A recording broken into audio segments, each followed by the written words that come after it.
Apa kabar pemirsa TVR Parlemen dimanapun Anda berada? Berjumpa lagi bersama saya Alfat Rizky dan rekan saya Rini Reski dalam program TVR 09. Tepat pukul 9 waktu Indonesia Barat kami hadirkan kepada Anda sejumlah informasi hangat dan menarik yang telah disajikan oleh redaksi TVR Parlemen. Dan inilah TVR 09 selengkapnya.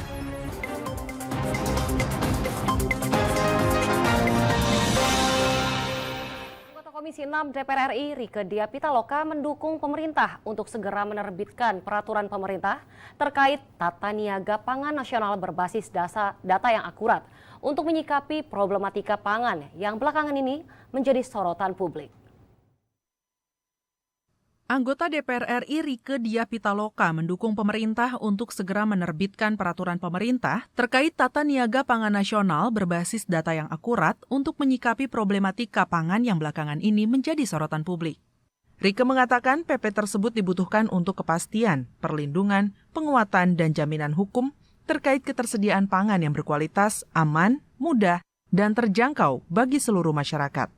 PP Tata Niaga Pangan diharapkan bisa meningkatkan kinerja, produktivitas dan pendapatan petani, nelayan, pembudidaya ikan dan garam, serta pedagang nasional. Selain itu, PP tersebut juga dibutuhkan untuk peningkatan mutu dan keamanan produk pangan nasional dan untuk penyelarasan hubungan antara produsen, pedagang dan konsumen untuk mewujudkan pasar yang berkeadilan dan prospektif, menciptakan sistem perdagangan dan distribusi pangan, khususnya kebutuhan pokok nasional yang transparan dan sehat, serta tercapainya persaingan yang berkeadilan pada setiap produk pangan di pasar domestik, regional, maupun global. Rieke menilai aturan terkait tata niaga pangan nasional sangat diperlukan. Saya meminta dan mendukung Presiden Jokowi terbitkan PP tentang tata niaga pangan nasional, menyikapi problematika pangan yang multidimensi dan dalam rangka pemulihan ekonomi nasional, menimbang pertama, pangan merupakan hak konstitusional rakyat, kedua, persoalan pangan adalah hajat hidup orang banyak, ketiga, persoalan pangan menyangkut kesejahteraan rakyat, ketahanan dan kedaulatan bangsa. Mario Hasiholan, TVR Parlemen, melaporkan. Beralih ke informasi selanjutnya pemirsa, DPR RI membatalkan niat memanggil paksa Menteri Perdagangan Muhammad Lutfi dalam waktu dekat. Setelah 2 kali absen dalam rapat pembahasan polemik kelangkaan minyak goreng. Hal ini lantaran Presiden Joko Widodo hingga Kapolri sudah turun tangan untuk mengatasi kelangkaan minyak goreng di pasaran.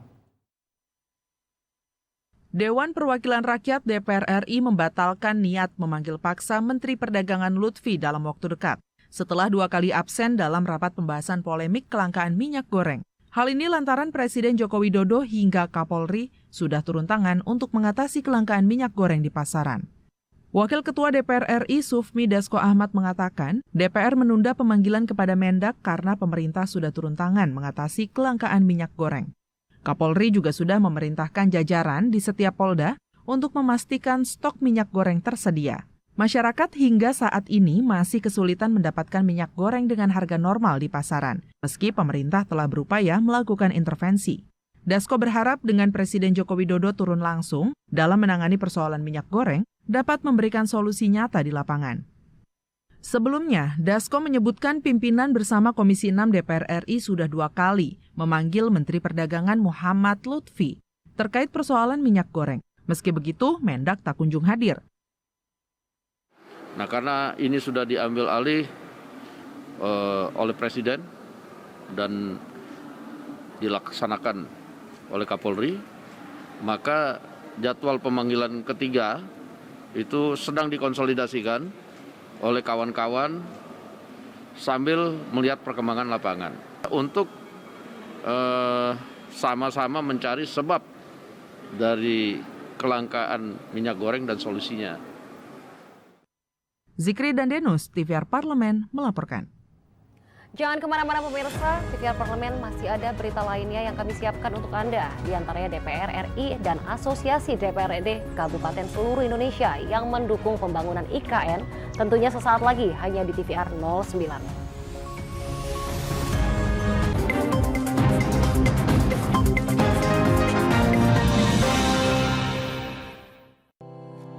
Tugas dan fungsi DPR RI sangat penting bagi negeri ini sebagai pengemban amanat rakyat. Namun tidak banyak yang tahu apa saja fungsi dan tugas dari DPR. DPR mempunyai 3 fungsi pokok, yaitu legislasi, anggaran, dan pengawasan.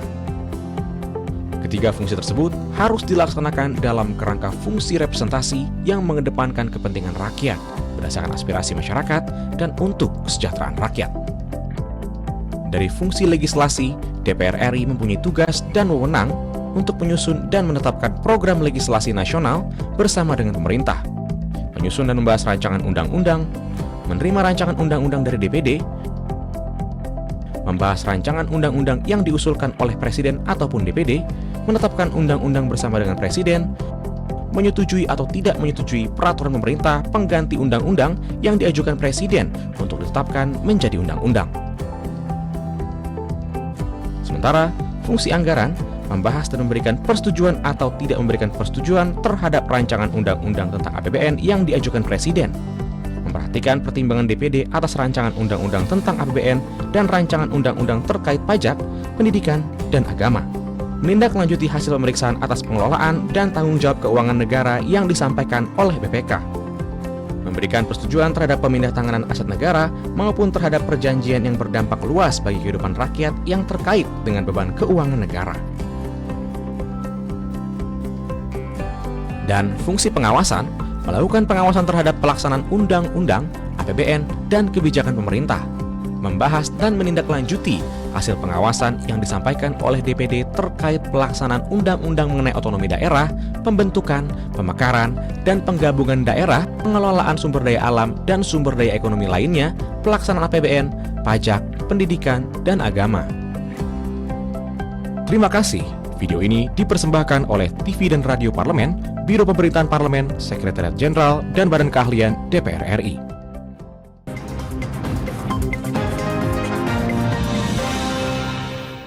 Kita kembali di TVR 09. Anggota DPR RI Rieke Diah Pitaloka menerima aspirasi dari Asosiasi Dewan Perwakilan Rakyat Daerah Kabupaten Seluruh Indonesia atau ADKASI di gedung DPR RI. Dan dalam upaya mensukseskan rencana pemerintahan pusat dalam pembangunan ibu kota negara di Kalimantan Timur. Anggota DPR RI Rieke Diah Pitaloka menerima aspirasi Asosiasi Dewan Perwakilan Rakyat Daerah Kabupaten Seluruh Indonesia atau ADKASI di gedung DPR RI Senayan, Jakarta. Rieke, yang sekaligus menjabat Ketua Dewan Pakar ADKASI, mengatakan bahwa ADKASI siap mensukseskan rencana pemerintah pusat dalam pembangunan ibu kota negara di Kalimantan Timur. Selain itu, Rieke meminta ADKASI dapat membantu program-program pemerintah pusat seperti pemutahiran data desa seluruh Indonesia, serta membantu permasalahan kelangkaan dan anomali pangan di tengah masyarakat. Sama-sama memperjuangkan hal-hal penting ya, termasuk juga persoalan kebutuhan pangan masyarakat yang berada di daerah, khususnya di desa-desa. Kesepakatan yang juga penting adalah terkait adanya regulasi yang mengatur tentang data yang jelas untuk desa di seluruh Indonesia yang menjadi basis data bagi pemerintahan kota, kabupaten, provinsi maupun nasional. Sementara itu, Ketua Umum ADKASI Lukman Said menegaskan bahwa ADKASI akan siap membantu program-program pemerintah pusat dalam mensejahterakan masyarakat dan suksesnya perpindahan ibu kota ke Kalimantan Timur. Semoga dengan pindahnya ibu kota dari DKI Jakarta ke Kalimantan Timur dapat berimbas pada pemerataan ekonomi di seluruh wilayah Indonesia. Teman-teman nanti akan bersepakat akan mengawal proses jalannya IKN ini. Nah, kemudian itu yang paling utama nanti secara keseluruhan bahwa IKN kami akan kawal. Tim Liputan TVR Parlemen melaporkan. Ketegangan antara Rusia dan Ukraina sangat berdampak pada fluktuasi harga minyak dunia. Terlebih, Rusia merupakan salah satu pemasok minyak terbesar di dunia dan juga negara-negara lain pun ikut terkena dampaknya, termasuk Indonesia. Ketegangan antar Rusia dan Ukraina sangat berdampak pada fluktuasi harga minyak dunia. Terlebih, Rusia merupakan salah satu pemasok minyak terbesar di dunia. Negara-negara lain pun ikut terkena dampaknya, termasuk Indonesia. Pergerakan harga minyak dunia ikut terkena dampak dari gejolak Rusia-Ukraina, sempat menyentuh di angka $300 per barel. Anggota Komisi 7 DPR RI Bambang Patijaya mengatakan, kenaikan harga minyak dunia akibat konflik dua negara menimbulkan dampak bagi sejumlah negara di dunia.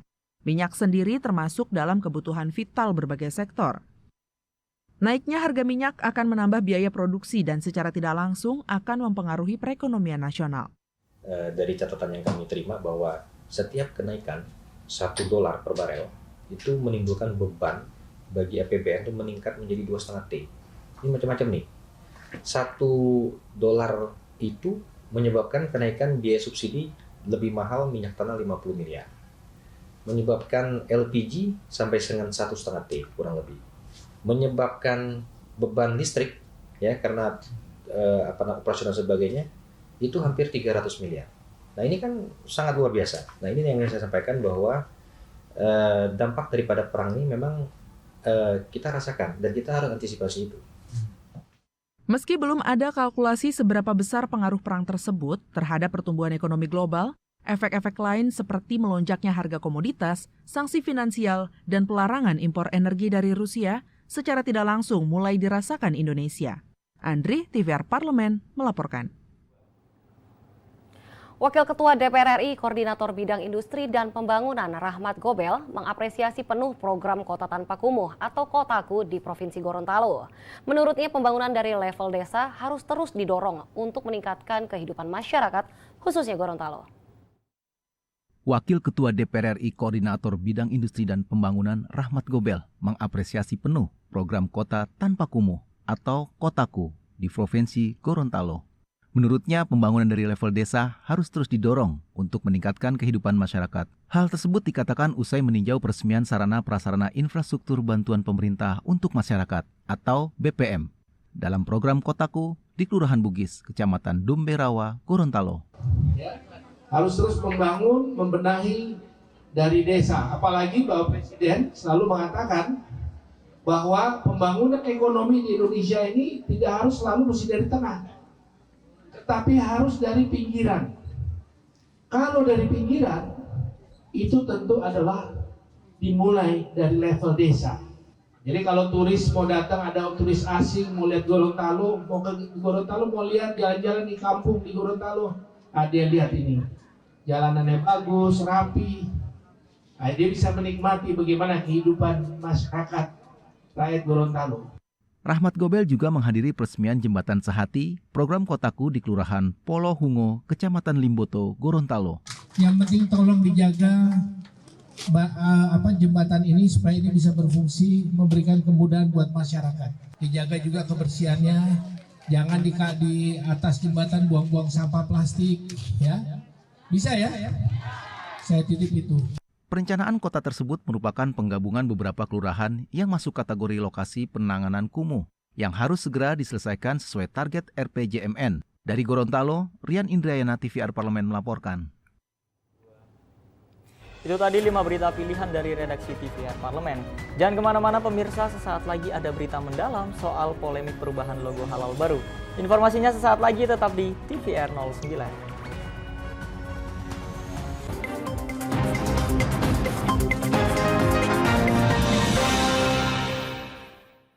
Indonesia akan menjadi tuan rumah Interparliamentary Union atau IPU General Assembly ke-144 tahun 2022 yang akan diselenggarakan di Nusa Dua Bali tanggal 20 hingga 24 Maret 2022. Pada penutupan IPU General Assembly ke-143 di Madrid, Spanyol tahun lalu, Ketua DPR RI Dr. Honoris Causa Puan Maharani meyakinkan seluruh delegasi sidang IPU bahwa Indonesia siap menjadi penyelenggara dengan protokol kesehatan ketat. The 144th IPU Assembly will be the second assembly after the pandemic, and we could not think of a better place to meet than in Bali. Indonesia has made great progress in tackling the pandemic. As of now, more than 87% of population in Bali has been fully vaccinated. Manfaat yang bisa diambil dari perhelatan ini adalah bangkitnya dunia pariwisata Indonesia dan masyarakat Indonesia dapat menyaksikan wakil rakyatnya menyampaikan aspirasinya ke forum global. Menyambut baik hal ini karena ini adalah momentum awal, momentum penting untuk pemulihan ekonomi, khususnya ekonomi pariwisata, dan Bali memang hampir sebagian besar, kalau nggak seluruhnya, sangat bergantung kepada sektor pariwisata. IPU General Assembly ke-144 akan mengangkat tema Getting to Zero, Mobilizing Parliament to Act on Climate Change. Memobilisasi parlemen dunia untuk beraksi di dalam persoalan climate change, karena ini menjadi masalah yang semakin hari semakin serius gitu. Sesuai dengan fungsinya antara lain membuat legislasi yang memprotek persoalan lingkungan, persoalan iklim. Mari kita dukung dan sukseskan penyelenggaraan sidang IPU ke-144 di Nusa Dua, Indonesia.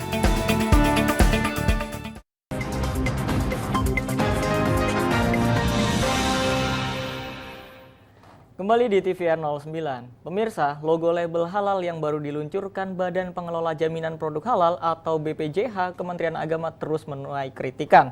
Label halal keluaran Kementerian Agama dikritisi sejumlah pihak lantaran kaligrafi Arabnya yang sulit dikenali dan mirip gunungan wayang, serta warnanya yang disebut tak mewakili nilai keislaman. Dan juga persoalan logo baru halal bukan saja terletak pada tulisan namun juga perpindahan kewenangan.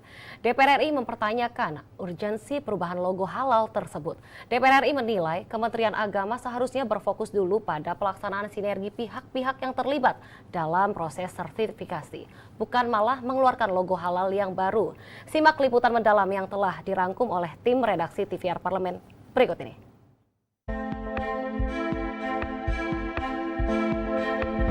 Untuk mendapatkan jaminan halal, suatu produk harus melalui pengujian oleh Lembaga Pengkajian Pangan, Obat-obatan, dan Kosmetika Majelis Ulama Indonesia atau LPPOM MUI. Hasil pengujian dibawa dalam sidang fatwa halal MUI untuk ditetapkan layak tidaknya mendapatkan sertifikat halal dari MUI. Namun, berdasarkan Undang-Undang Nomor 33 Tahun 2014 tentang Jaminan Produk Halal, proses sertifikasi halal dilakukan melalui sinergi sejumlah pihak, tidak hanya oleh MUI, melainkan ada juga Badan Penyelenggara Jaminan Produk Halal atau BPJPH Kemenak RI dan Lembaga Pemeriksa Halal atau LPH. BPJPH menjadi pihak yang menerbitkan sertifikat beserta label halal berdasarkan ketetapan halal MUI, karena ketetapan halal MUI merupakan pemenuhan aspek hukum atau syariah Islam. Di Gedung Nusantara II DPR RI Jakarta, anggota Komisi 8 DPR RI Endang Maria mengatakan, Kemenak seharusnya fokus mempercepat proses sertifikasi halal, bukan hanya mengubah logo. Percepatan sertifikasi halal berpengaruh pada pendistribusian produk usaha di masyarakat.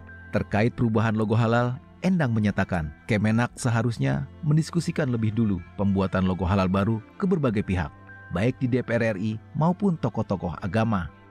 Bagaimana proses dari halalnya ini yang harusnya itu ditekankan, yang harusnya disampaikan, yang harusnya disosialisasikan secara masif sehingga masyarakat dengan UMKM menengah ke bawah ini bisa merasakan gitu, mereka betul-betul bisa mencantumkan halal, produk halal itu dengan biaya yang murah. Anggota Komisi 8 DPR RI Samsun Yang menitik beratkan agar Kemenak bisa mendorong percepatan dalam proses sertifikasi halal, terutama bagi pelaku UMKM. Dengan begitu, sektor perekonomian di masyarakat terus berjalan dan mendukung percepatan pemulihan ekonomi nasional. Meski Kemenak sudah melalui kajian dalam membuat perubahan logo halal, seharusnya tetap melibatkan banyak pihak dan melakukan sosialisasi yang masif lebih dulu. Dengan logo halal ini, saya kira bahan-bahan kita itu bisa bersaing dengan negara-negara lain gitu. Dengan ada jaminan halal gitu, untuk terutama di negara-negara sesama Muslim itu bisa cepat kita bersaing. Anggota Komisi 8 DPR RI Bukhori mengakui adanya pembagian wewenang antara MUI dengan Kemenak terkait produk halal, yaitu fatwa halal dikeluarkan MUI, sedangkan sertifikasi halal oleh Kemenak RI berdasarkan ketetapan MUI. Terkait logo halal yang baru, Kemenak seharusnya mempertimbangkan aspek kemudahan membaca logo, mengingat logo halal yang tercantum di produk dalam negeri juga didistribusikan sampai mancanegara. Membuat melalui hot yang bisa dibaca semua pihak. Seni oke, tapi jangan sampai kesenian itu atau aspek seninya itu menghilangkan atau dapat mengkaburkan substansi. Sementara itu, Wakil Ketua Komisi 8 DPR RI Aceh Hasan mendukung sertifikasi produk halal dikeluarkan BPJPH Kemenak RI. Proses sertifikasi halal harus dilakukan secara transparan dan tarif proses sertifikasi haruslah disesuaikan kemampuan pelaku usaha dan masyarakat. Nantinya, tarif dan dana yang masuk terkait sertifikasi halal diharapkan dikelola dengan baik oleh negara. Aceh juga meminta Kemenak memberikan sosialisasi dan edukasi mengenai filosofi logo halal yang baru dinilai sudah memenuhi makna label halal karena termasuk jenis cut kufi. Yang terpenting adalah masyarakat tahu bahwa logo itu adalah mengandung makna halal. Jenis-jenis huruf Arab begitu ya. Saya melihat bahwa logo tersebut sudah mengandung makna halal. Secara terpisah, Wakil Ketua DPR RI Sufmi Dasko menyarankan Kemenak RI menjalin komunikasi dengan pihak-pihak terkait, terutama MUI, untuk melakukan sosialisasi dan edukasi kepada publik karena perubahan tersebut bukan sekedar pergantian logo halal, melainkan juga pembagian wewenang proses sertifikasi halal. Dasko juga meminta Komisi 8 DPR RI melakukan pemantauan secara intensif agar pelaksanaan proses sertifikasi tetap berjalan baik. Nah, tentunya kita minta kepada Kementerian Agama untuk melakukan komunikasi intens kepada pihak terkait, kemudian melakukan juga sosialisasi kepada masyarakat supaya tidak timbul polemik-polemik yang tidak perlu. Peralihan penertiban sertifikasi halal dari MUI ke BPJPH berlaku mulai 1 Maret 2022 sesuai ketentuan Undang-Undang Jaminan Produk Halal dan PP Nomor 39 Tahun 2021 tentang penyelenggaraan bidang jaminan produk halal. Tim Liputan TVR Parlemen melaporkan. Pemirsa, banyak kalangan yang belum tahu bahwa DPR RI memiliki museum yang menyimpan benda-benda bersejarah. Awal mula Parlemen Indonesia dibentuk. Dan untuk itu jangan kemana-mana, pastikan Anda tetap bersama di TVR 09.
Ingat selalu protokol kesehatan dengan melakukan 5M. Memakai masker, mencuci tangan pakai sabun, menjaga jarak, menjauhi kerumunan, membatasi mobilisasi dan interaksi.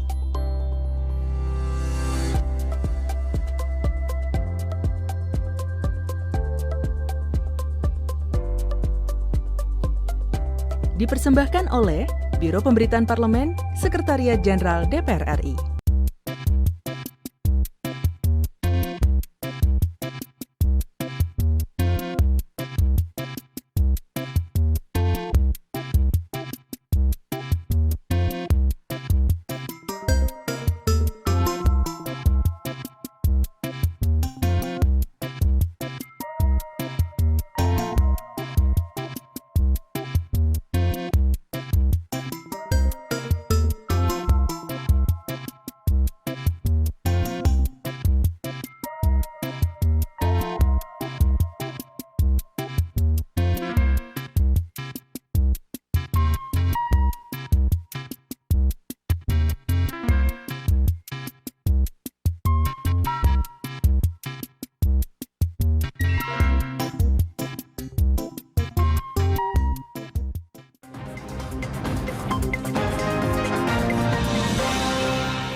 Kembali di TVR 09. Pemirsa, Museum DPR adalah museum khusus yang menampilkan koleksi serta informasi mengenai sejarah parlemen di Indonesia sejak masa Hindia Belanda hingga masa kini.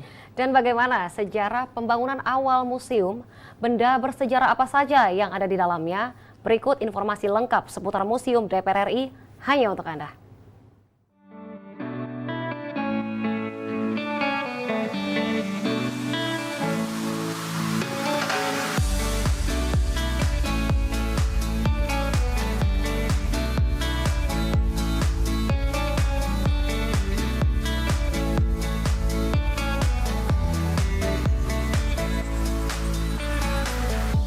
Pemirsa TVR 09. Kali ini kita akan ajak pemirsa sekalian untuk melihat-lihat dan mengenal lebih dalam Museum DPR RI. Ada apa aja sih di dalamnya? Benda apa nih yang jadi koleksi paling bersejarah di Museum DPR? Yuk simak informasinya berikut ini.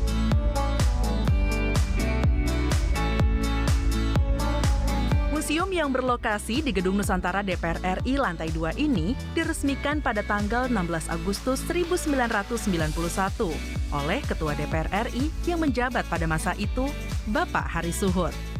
Museum DPR RI didirikan pada tanggal 16 Agustus 1991. Saat itu pimpinan DPR periode tahun 87 sampai 92, Bapak Hari Suhut itu memberikan perintah agar DPR mendirikan suatu museum. Lalu ada wakil ketua saat itu, Bapak Jalaninaro, itu menjadi ketua untuk pelaksanaan pendirian Museum DPR pada tahun 1990. Lalu selama 1 tahun proses pendirian dimulai dari kuratorial koleksi dan bekerjasama dengan beberapa instansi lain yang terlibat dalam pendirian museum. Pada akhirnya pada tanggal 16 Agustus 1991 Museum DPR RI itu berdiri atau bertepatan dengan sidang paripurna yang biasanya diadakan setiap tahun pada tanggal 16 Agustus. Museum DPR RI adalah museum khusus yang menampilkan koleksi serta informasi mengenai sejarah lembaga parlemen di Indonesia. Sejak masa Hindia Belanda yang dahulu bernama Volksraad atau Dewan Rakyat, hingga saat ini bernama Dewan Perwakilan Rakyat Republik Indonesia. Lalu, koleksi apa saja sih yang ada di dalam Museum DPR RI? Ya, koleksi dari Museum DPR itu berjumlah 299 koleksi yang bertemakan tentang koleksi-koleksi yang mengejawantahkan dari aktivitas anggota dewan, seperti koleksi furnitur, yaitu meja, kursi, dan podium. Lalu juga dokumen-dokumen mengenai tentang surat-surat penting. Lalu juga ada arsip-arsip tentang jalannya persidangan. Kita juga punya koleksi seni rupa berupa lukisan dan juga set plan dari pembangunan gedung ini. Dan masih banyak lagi koleksi-koleksi yang berhubungan dengan aktivitas dewan lainnya. Nah, menarik banget kan pemirsa semua koleksi yang dimiliki oleh Museum DPR? Lalu kalau kita mau berkunjung, kapan sih waktunya? Ya, Museum DPR RI buka operasional Senin sampai hari Jumat pukul 9 sampai pukul 15 waktu Indonesia Barat. Nah, pemirsa sudah tahu kan jam buka operasional Museum DPR? Lalu, siapa saja sih yang bisa berkunjung ke Museum DPR? Museum DPR RI itu terbuka untuk segala kalangan, mulai dari siswa sekolah, juga ada mahasiswa, dan juga masyarakat umum, seperti halnya ada delegasi masyarakat yang bila berkunjung ke DPR biasanya juga berkunjung ke museum. Dan rata-rata memang kebanyakan adalah dari siswa sekolah dan dari mahasiswa di kampus-kampus. Pada saat tim liputan TVR 09 melaksanakan proses syuting bertepatan dengan kunjungan mahasiswa Universitas Pasundan Bandung ke Museum DPR. Yuk kita tanya, apa sih pendapat dari mahasiswa tentang Museum DPR? Karena kebetulan kita di sini mahasiswa Ilmu Sosial dan Ilmu Politik Universitas Pasundan, kunjungan kita di sini juga untuk mengetahui DPR secara historis. Dan di sini di museum ini banyak pengetahuan tentang DPR secara historis sampai saat ini. yang memang kita butuhkan dan kita perlukan gitu. Koleksi-koleksi yang ditampilkan fasilitas sudah cukup lengkap gitu. Di sini ada informasi-informasi yang sangat informatif gitu tentang DPR. Lalu ada berupa audio dan juga ada peninggalan-peninggalan sejarah yang berkesinambungan atau memiliki relevansi dengan Dewan Perwakilan Rakyat. Jadi sudah jelas ya pemirsa mengenai waktu berkunjung dan siapa saja yang bisa mengakses Museum DPR. Selanjutnya kita akan infokan kepada pemirsa benda paling bersejarah yang ada di Museum DPR. Benda paling bersejarah itu adalah koleksi furnitur Komite Nasional Indonesia Pusat di tahun 1947. Itu adalah koleksi furnitur yang terdiri dari meja, kursi, podium, dan juga jam dinding. Itu adalah koleksi yang paling monumental dan tertua yang ada di Museum DPR. Yang kedua yaitu ada koleksi lukisan yang bertemakan anggota Foxtrot. Itu dibuat oleh maestro seni rupa bernama S. Sujoyono. Dibuat tahun 1977 dan diberikan kepada Ketua DPR periode tahun 77 sampai 82 yaitu Bapak Adam Malik. Tambahan informasi nih untuk pemirsa TVR 09. Lukisan Foxtrot karya maestro seni Indonesia Sujoyono ternyata memiliki nilai sejarah yang tinggi loh. Lukisan tersebut kemudian direstorasi dan dipamerkan ulang pada tahun 2015 di ruang Pustaka Loka DPR RI. Ada beberapa momen yang menarik untuk dilihat. Yang pertama itu adalah penemuan lukisan Foxtrot itu yang ditemukan sekitar tahun 2015. Lalu lukisan tersebut ternyata mempunyai nilai sejarah dan nilai estetik yang tinggi karena itu dilukis oleh maestro seni rupa terkemuka Indonesia. Lalu lukisan tersebut direstorasi dan akhirnya dipamerkan ulang dengan mengundang istri dari maestro tersebut yaitu Ibu Ros Pandanwangi. Itu pamerannya dilakukan pada tahun 2015. Lalu yang kedua yaitu pameran bersama dengan museum-museum lain. Jumlahnya ada 19 museum di tahun 2019. Itu kami mengundang beberapa museum-museum yang ada di Jakarta maupun di luar Jakarta untuk memamerkan koleksi dan juga narasi sejarahnya di sini. Lalu ya momen ketiga yaitu momen revitalisasi museum yang diadakan pada tahun 2019 pula, di mana kita melakukan penyegaran museum baik itu secara konten, narasi dan juga penataan tata pamer yang lebih menarik lagi. Jadi bagaimana nih pemirsa? Tertarik untuk berkunjung ke Museum DPR? Yuk kita lestarikan benda-benda bersejarah yang dimiliki oleh Museum DPR sebagai napaktilas perjalanan lembaga parlemen di Indonesia. Sampai jumpa di episode TVR 09 berikutnya. Ya pemirsa TVR Parlemen, di penghujung acara kami informasikan kepada Anda agenda DPR RI pada hari ini, Jumat 18 Maret 2022. Yaitu yang pertama, pukul 14 waktu Indonesia Barat, Komisi 11 DPR RI akan mengadakan fit and proper test calon anggota BPK RI. Lalu di pukul 19 waktu Indonesia Barat akan dilaksanakan pengambilan keputusan dan pengumuman hasil fit and proper test calon anggota BPK RI. Pemirsa TVR Parlemen, demikian TVR 09 edisi kali ini. Jangan lupa kembali kami ingatkan, pandemi masih belum berakhir. Untuk itu terus taati protokol kesehatan dimanapun Anda berada. Segenap kru TVR Parlemen yang bertugas mengucapkan terima kasih. Saya Rini Reski dan rekan saya Alfat Rizky, sampai bertemu kembali di TVR 09 esok hari. Sampai jumpa.